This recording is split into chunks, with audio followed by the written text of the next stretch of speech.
So here's our most likely scenario for Wendy's farm in 2016. Wendy's whole farm's enrolled in PLC, so we'll look at the estimated payments for 2016 crop year for that.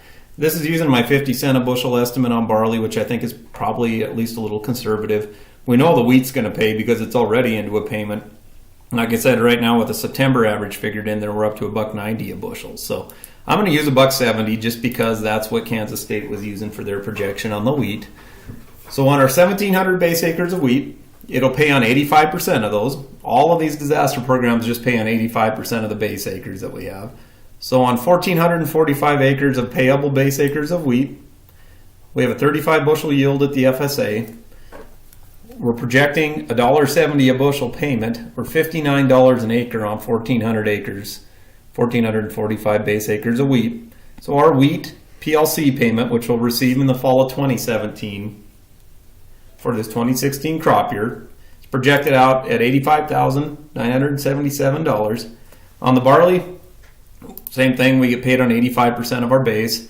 So on our 786 acres of payable base, we have a 55 bushel FSA yield on barley, 50 cents a bushel, which is probably a conservative guess, hopefully, for $27 an acre, or $21,615 for our PLC payment there. So for our farm, we'd be looking at a whole total payment of $107,592 PLC payment.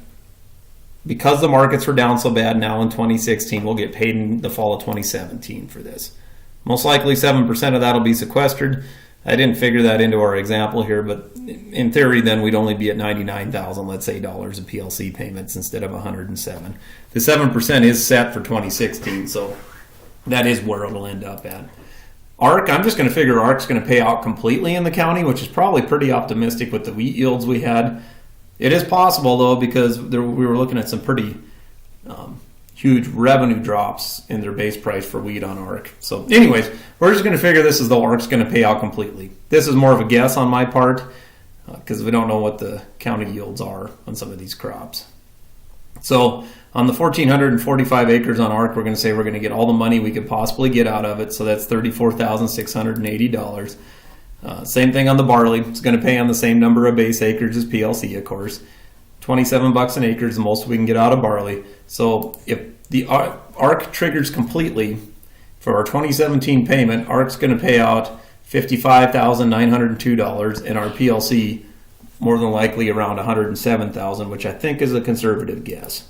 So already we're $51,690 higher just from picking PLC versus ARC going forward because of the depressed commodity prices. Because we're in PLC, we also qualify to be in the county disaster program on the federal crop side, which is SEO. So let's look at what SEO would pay out for our farm. I'm guessing the barley's likely to pay because we lost a huge amount of the barley in Toole County. So we're going to say barley's going to pay out on SEO. Wheat, not likely because we had such huge, especially winter wheat yields in our county. Peas, pretty likely because of that big hail disaster again, where a lot of the peas are concentrated. And then the canola, I'm not sure, but probably won't pay. So in my example, I'm just going to say the barley's going to pay SEO, peas are going to pay SEO. So we'd be looking on our farm at a $42,000 April payment on SEO. Plus we get the $107,000 on the PLC. So our total disaster payout for this 2016 crop year, which we'll receive in 2017, would be $149,000. If we'd elected ARC, we couldn't be in SEO, right? So we would be at only $55,902 if we maxed out the ARC payment we could get. So here's why we always wanted people to be in PLC and SEO combined. Even if the SEO doesn't trigger, obviously we're better off in PLC going forward now, but the 2016 payout difference, if these both trigger the way I'm guessing for our farm example, it's $93,000 in disaster money from being in a PLC SEO combination versus ARC.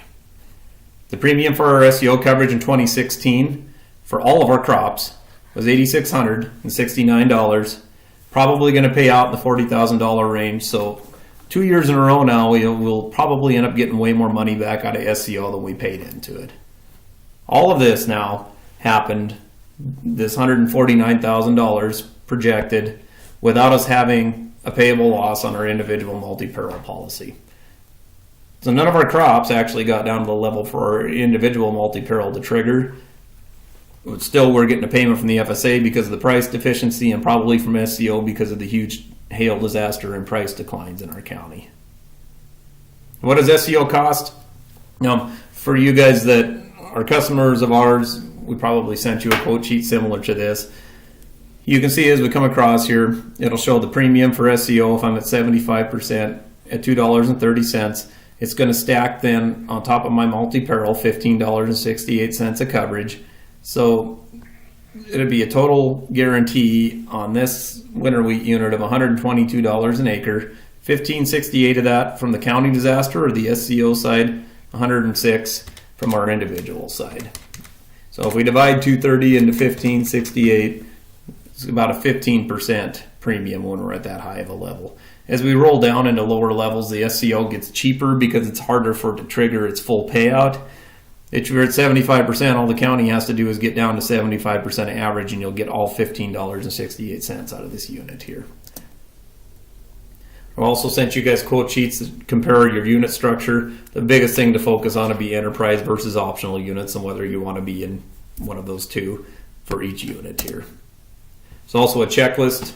If you're one of our customers again that we sent you, please fill that out and get us back to us so we don't miss anything on your crop insurance. It's production reporting time. You should have received production reports from us, so please fill your production in here, which I think there's an example sheet in all of your reports. If you want to write down your farm names on each unit going forward so that it's easier for you to reference what's what on there, just write what you call each one of these units, and we'll be sure to key that in the computer. It'll print off from here on out. When you complete your FSA maps, please turn them into us prior to taking them to the FSA for this fall deadline. That way we can get your grass acres and wheat acres keyed, and we don't have to wait for your 578s to come back. So this shouldn't say thanks so much for coming to our meeting, but thanks so much for viewing it on the internet. We really appreciate it. If you have any questions, you can always email us or call us, 937-6950, or Corey, K-O-R-E-Y, at kwsunburst.com. Thanks again for taking the time to watch this.